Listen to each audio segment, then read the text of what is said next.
आज की सबसे बड़ी खबर, देश की सबसे चर्चित और विवादित परीक्षा नीट यूजी 2026।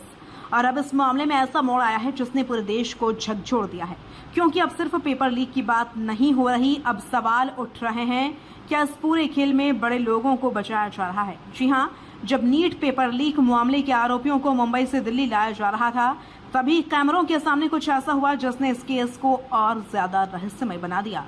आरोपी कैमरा देखकर रो पड़े और फिर जो कहा उसने कई नए सवाल खड़े कर दिए हैं। उन्होंने कहा बड़े बड़े लोगों को बचाया जा रहा है। अब ये बड़े लोग कौन हैं?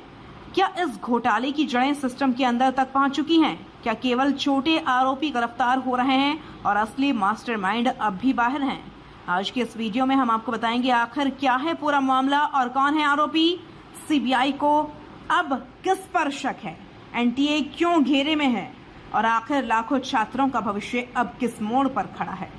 तो वीडियो को अंत तक जरूर देखिए, क्योंकि इस केस की हर परत अब नए खुलासे की तरफ इशारा कर रही है। सबसे पहले बात करते हैं उस घटना की जिसने पूरे मामले को और ज्यादा सनसनीखेज बना दिया है। नीट पेपर लीक केस में गिरफ्तार आरोपी शुभम खैरनार को मुंबई की एस्प्लेनेड कोर्ट में पेश किया गया है। सीबीआई ने अदालत से कहा कि मामले की जांच अभी जारी है और आरोपी को दिल्ली ले जाकर पूछताछ करना बेहद जरूरी है। सीबीआई का दावा है कि इस पूरे मामले में कई और लोग शामिल हो सकते हैं, एक बड़ा नेटवर्क सक्रिय हो सकता है और इसी नेटवर्क तक पहुंचने के लिए दिल्ली में आगे की पूछताछ जारी है। लेकिन जब आरोपियों को कोर्ट से बाहर लाया जा रहा था, तभी मीडिया ने सवाल पूछना शुरू किया और यहीं कैमरे के सामने आरोपी भावुक हो गए। रोते हुए उन्होंने कहा बड़े लोगों को बचाया जा रहा है। अब ये बयान अचानक नहीं आया, इससे पहले जयपुर में पकड़े गए एक अन्य आरोपी ने भी सीबीआई जांच पर सवाल उठाए थे।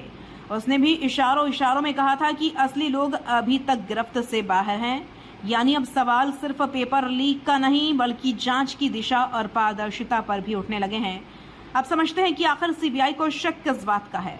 सूत्रों के मुताबिक सीबीआई को अब केवल बाहरी गिरोह पर नहीं बल्कि एनटीए यानी नेशनल टेस्टिंग एजेंसी के भीतर भी गड़बड़ी का शक है। जांच एजेंसी को आशंका है कि कोई अंदरूनी व्यक्ति संवेदनशील जानकारी बाहर पहुंचा रहा है। यानी पेपर बाहर कैसे पहुंचा, किस समय पहुंचा, किसे पहुंचाया गया और परीक्षा से पहले किन लोगों तक इसकी पहुंच बनी। इन सभी सवालों के जवाब अब सीबीआई तलाश रही है। जांच एजेंसियों का मानना है कि यह कोई छोटा मोटा गिरोह नहीं बल्कि एक संगठित और पुराना नेटवर्क हो सकता है।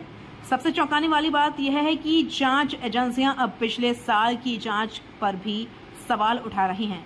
सूत्रों के मुताबिक सीबीआई को शक है कि पिछले साल भी जांच पूरी तरह खत्म नहीं हुई थी, कुछ कड़ियां शायद छूट गई थी और वही नेटवर्क अब फिर से सक्रिय हो गया।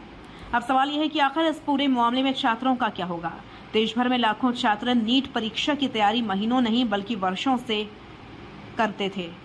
कई छात्र रात दिन मेहनत करते हैं, परिवार सपने देखते हैं और फिर अगर परीक्षा की विश्वसनीयता पर सवाल उठ जाए तो सबसे बड़ा नुकसान किसका होता है? छात्रों का। इसी बीच एनटीए ने साफ कर दिया है कि नीट यूजी 2026 की नई परीक्षा तारीख जल्द घोषित की जाएगी, यानी परीक्षा दोबारा कराई जाएगी। हालांकि अभी नई तारीख घोषित नहीं हुई है। नए एडमिट कार्ड कब जारी होंगे इस पर भी फिलहाल कोई आधिकारिक जानकारी नहीं दी गई है। एनटीए ने छात्रों से अपील की है कि वे केवल आधिकारिक अपडेट पर भरोसा करें। इसके अलावा एक और बड़ी घोषणा की गई है, जिन छात्रों ने आवेदन किया था उन्हें पूरी परीक्षा फीस वापस की जाएगी। लेकिन क्या फीस रिफंड से छात्रों का मानसिक दबाव कम होगा? सोचिए, छात्र महीनों से तैयारी कर रहे थे, जो परीक्षा देकर लौटे थे, अब उन्हें फिर उसी मानसिक तनाव से गुजरना पड़ेगा।